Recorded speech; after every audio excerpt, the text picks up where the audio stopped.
ఈ నందిని దాటిన తర్వాత గాలి సోకిన వారి ఒంటిలోకి దయ్యాలు వచ్చి చేరుతాయి. గుడి దగ్గర ఎటు చూసినా ఈ తాళాల చప్పుడు వినపడుతూనే ఉంటాయి. గాలి సోకిన వారికి ఆ పూజలో కూర్చోబెట్టి వాటిని ఇడిపిస్తూ ఉంటారు.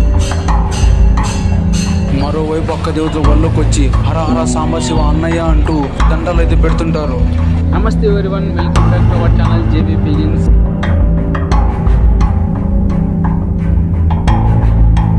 హర హర సాంబశివ అన్నయ్య. మీరు పొలతల క్షేత్రంలో పాదమోపగానే మీకు మొట్టమొదట వినిపించే బీజాక్ష మంత్రమే ఈ హరహర సాంబశివ అన్నయ్య. ఈ పొలతల క్షేత్రానికి ఎక్కువగా వచ్చే భక్తులు వచ్చేసి గాలి సోకిన వారు, సంతానం లేనివారు, అలాగే దయ్యం పట్టిన వారు, వివిధ రకాల భక్తులందరూ ఇక్కడ ఈ క్షేత్రానికి అయితే వస్తుంటారు. ఈ క్షేత్రంలో మనకు దర్శనం ఇచ్చేది అక్క దేవతలు, బండన్న, శివుడు, పార్వతి, వినాయకుడు, సుబ్రహ్మణ్య స్వామి, అలాగే ఆంజనేయ స్వామి, వీళ్ళందరూ మనకి ఈ క్షేత్రంలో అయితే దర్శనం ఇస్తారు.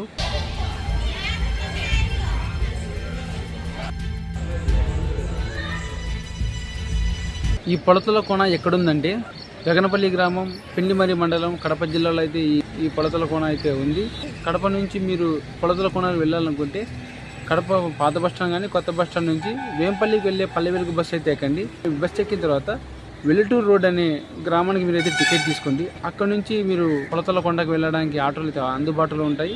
ఇప్పుడు నేను కడప పాత బస్టాండ్ దగ్గర ఉన్నాను. ఇక్కడ నుంచి వేంపల్లి వెళ్ళే పల్లె వెలుగు బస్సు ఎక్కి నేను మన జర్నీ అయితే స్టార్ట్ చేస్తాను. వెల్లటూరు మెయిన్ రోడ్లో మీరు బస్సు దిగిన తర్వాత ఇక్కడ చూపిస్తున్న ఆర్చ్ అయితే మీకు కనబడుతుంది. ఇక్కడ నుండి పొలతలు వెళ్ళడానికి చాలా ఆటోలు అందుబాటులో అయితే ఉంటాయి. ఇక్కడ నుంచి పొలతలకు 25 కిలోమీటర్ల దూరం ఉంది. ఆటోలు వెళ్తే ఒక్కో పర్సన్ కి 100 రూపీస్ ఛార్జ్ చేస్తారు. పొలతలకు వెళ్లే దారిలో మొదట మనకు నందీశ్వరుడు దర్శనం ఇస్తాడు. ఇక్కడ మీరు నందీశ్వరుని దర్శించుకున్న తర్వాత మీ వాహనాలు కూడా పూజించుకొని అప్పుడు మీరు కొండపైకి అయితే ప్రయాణం మొదలు పెట్టండి. అసలైన కథ మీకు ఇక్కడ నుంచి మొదలవుతుంది. ఇక్కడ ఘనంగా ఎప్పుడు జరుగుతుందంటే శివరాత్రి అప్పుడు అయితే చాలా ఘనంగా అయితే జరుగుతుంది. పొలతల కోణంలో అసలు కాళ్ళు తీసి కాళ్ళు పెట్టేంత గ్యాప్ ఉండదు, అంత జనం ఉంటారు, అంతమంది భక్తులు వస్తారు ఈ క్షేత్రానికి.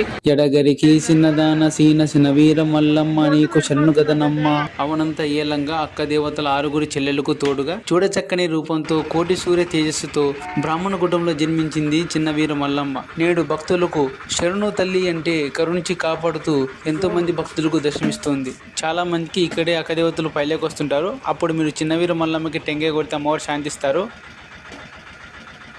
పొలతల కోనలో చాలా మంది సమస్యలతో వస్తారు. వాళ్ళందరూ కోనేట్లో మునిగి అలాగే తడి బట్టలతో అమ్మవారిని దర్శించుకుంటే ఎలాంటి జబ్బైనా సరే, ఎలాంటి కీడైనా సరే, ఎలాంటి గానైనా సరే అన్ని తొలగిపోతాయని ఇక్కడ భక్తులు నమ్ముతారు. పొలతల క్షేత్రంలో అక్క దేవతలు ఎలా వెలిసారో ఇప్పుడు మీకు ఆ చరిత్రను అయితే చెప్తాను.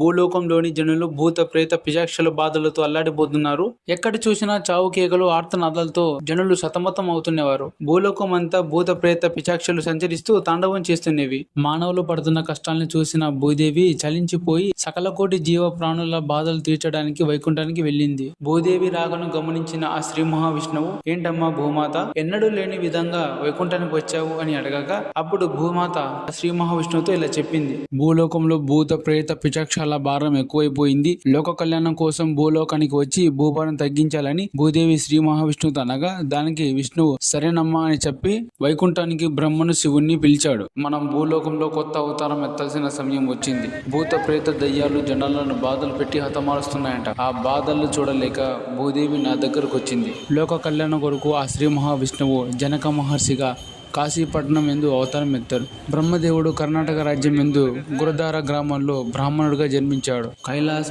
ఓ శంకరుడా, పులితల అడవి ఎందు నీవు మల్లేశుడు అయి అవతారం ఎత్తవయ్యా అని ఆ శ్రీ మహావిష్ణువు శివునితో చెప్పాడు. అక్క దేవతల దర్శనం వెళ్లే వాళ్ళు ముందుగా గుడి చుట్టూన్న ఏదైనా ఒక కోణంలో మీరు 3 సార్లు మునిగిన తర్వాత అప్పుడు మీరు దర్శనానికి అయితే వెళ్ళాలి.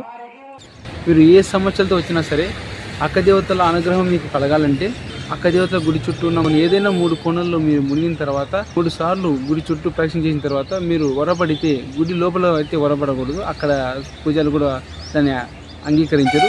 మీరు గుడి బయట అంటే 3 ప్రదక్షిణలు అయిపోయిన తర్వాత మీరు గుడి బయట వచ్చి మీరు వరపడితే అప్పుడు మీరు అక్క దేవతల అనుగ్రహం అయితే పొందుతారు.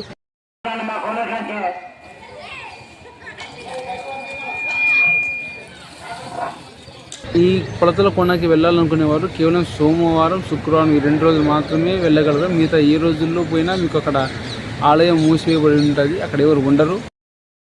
ఇప్పుడు మీరు చూస్తున్నది అక్క దేవతల ఆలయం. లోపలికి వెళ్ళాలంటే మనం టికెట్ తీసుకోవాలి. పర్ పర్సన్ కి 10 రూపీస్ అడుగుతారు. ఈ ఆలయం చుట్టూ 101 కోనేరులు అయితే ఉన్నాయి. కానీ ప్రస్తుతం మనకు కొన్ని కోనేరులు మాత్రమే బాగా దర్శనమిస్తాయి. దేవాలయానికి ఎదురుగా కనిపించే ఈ 2 కోనేరులు అయితే ఇంత ముందు భక్తులు స్నానం చేసేవారు. ఇప్పుడైతే నీళ్లు బాగాలేవని చెప్పేసి దేవస్థానం వాళ్ళని తీసి బయటకు పంపిస్తున్నారు. ఇక్కడ కనిపిస్తున్న శివలింగం దగ్గర అందరూ కొబ్బరికాయలు కొడుతుంటారు. ఇక్కడ కూర్చున్న పాప అయితే నా టెంకాయ నేను కొడుతుంటే లేదన్నా నేను కొట్టిస్తా అని చెప్పి నా దగ్గర నుంచి తీసుకొని మరీ కొట్టింది. అలాగే ఇక్కడ కాశిరెడ్డి నాయన అన్నదాన సత్రం కూడా ఉంది. నిత్యం అన్నదానం చేస్తుంటారు.